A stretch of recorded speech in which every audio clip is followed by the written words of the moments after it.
Hey, it's the phonics guy here. Thanks for tuning into my first video. I'll be adding a lot of videos as time comes along, addressing specific phonics rules, each video addressing a different rule, and I'll do some fun things. We'll pull out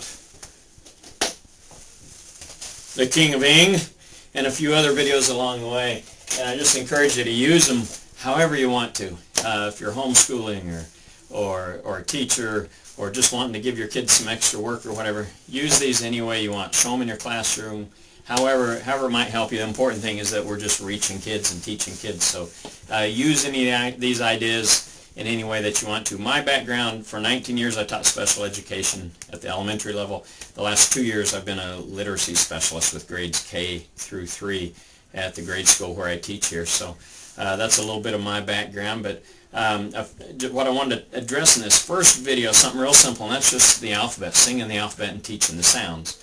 And just some things that over the years I never really thought about until I really got into it and started teaching it. But for starters, just when we sing the alphabet, traditionally I think we've done it with Twinkle, Twinkle, Little Star, A, B, C, D, E, F, G, H, I, J, K, L, M, N, O, P. And with some of the younger kids and some of the kindergartners that come in, L, M, N, O, P, it's one letter, or there's 3 letters in there, but they don't quite hear the individual letters when it's L-M-N-O-P. So another song to use is just Mary Had a Little Lamb. A, B, C, D, E, F, G, H, I, J, K, L, M, N, O, P, Q, R, and on and on. But it breaks those sounds down specifically. It's amazing how many other songs that you can use to plug your ABCs on. Happy Birthday, Jesus Loves Me. It really fits if you try it. So you'll probably take a break and start singing those. And if you're like me, you can't get them out of your head. But anyway, Mary Had a Little Lamb is a good one to use because it breaks those individual sounds down instead of L-M-N-O-P. When we teach the alphabet, I talk about the letters have their names, which when we sing the alphabet, we sing their names. A, B, C, D, E, F. Those are their names, but they also all have their own sounds. A, B, K, D, E, F. And when we say their names, we typically, I think in every letter, we hear their sound within their name. B, B, B, B, F. But to distinguish between letters have their names and letters have their sounds. And again, on letters like C and K, initially we teach, or I teach, K. The letter C says K, and the letter K says K. And there are rules when the letter C makes the S sound, but we get into that a little later in kindergarten, early in first grade. So initially, C and K both say K, K. The letter J says J, and the letter G says G. And again, those are names and the sounds that they make. Another thing, when we're teaching the sounds that they make, if I'm on the letter B, his name is B, but his sound is B. And I think we make the mistake a lot of times of saying his name is B, but his sound is B, which is actually 2 sounds, B, and I've seen kids, if I give them the word cat to spell, they'll say ka, ka, and they'll put C and U because we teach that the letter U makes the sound. So that my point being that we be real specific. If we're teaching L, his name is L, his sound is L, not L, because L is 2 sounds. So to be specific, K, D, G, J, and not tagging that on the end of a lot of those. Our vowel sounds. Initially, we teach just the short vowel sounds, A, E, I, A, and and we say those are their sounds. Their names are A, E, I, O, U.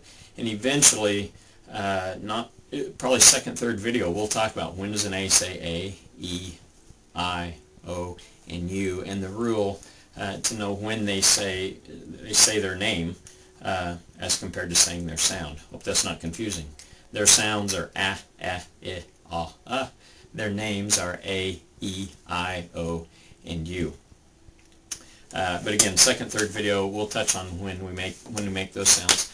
I would encourage you, of course, kids are going to hear it when we sing it. They hear what we're saying. So that's one way that they learn it. Obviously, have them sing it back. So that's another way. They learn by hearing. They'll learn by saying. but I think they can also learn by doing it and writing the letters, but try to be creative in the ways you do it. If they can't do it on their own, you can use a dry marker board and then have them erase with their fingers. So you make the B, and they take their finger and they trace the B and erase it as they go. What's his name? B. What's his sound? B. Now erase it, and they'll trace it and trace and erase. Shaving cream, sand,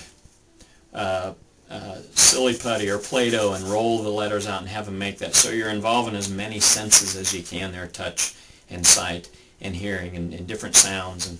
And another good way to do it is to use a mirror and have them look in the mirror and even talk about it. When I make the B sound, what part of my mouth do I use? Is it my lips? Do I use my tongue, my teeth? And just have them think about what sounds. When I say the K sound, I'm using the back of my tongue on the top of my mouth and towards the back. K, and have them look in the mirror and even see those sounds. Now you might say, well, my child's 5 years old, doesn't have any problem with that, but you know what I've seen is there's just so many learning styles. So maybe you have a kid or a child or a student in your class, whatever, that's just not quite getting it. How else can I reach them? What other sense can I involve? We don't quite understand how those pathways are made and how that learning takes place. So we can try all sorts of different ideas, and for some kids that'll just click. What I've seen in the rules that I'll be teaching is, maybe for you and I, it just came naturally. We learned when to use CK or just use a K at the end of a word. And I didn't know these rules when I was growing up. I just learned it and I knew it. But we're trying to create that path to their brain. So I'll be teaching specific rules as we go in each video. Again, we'll just focus on one rule.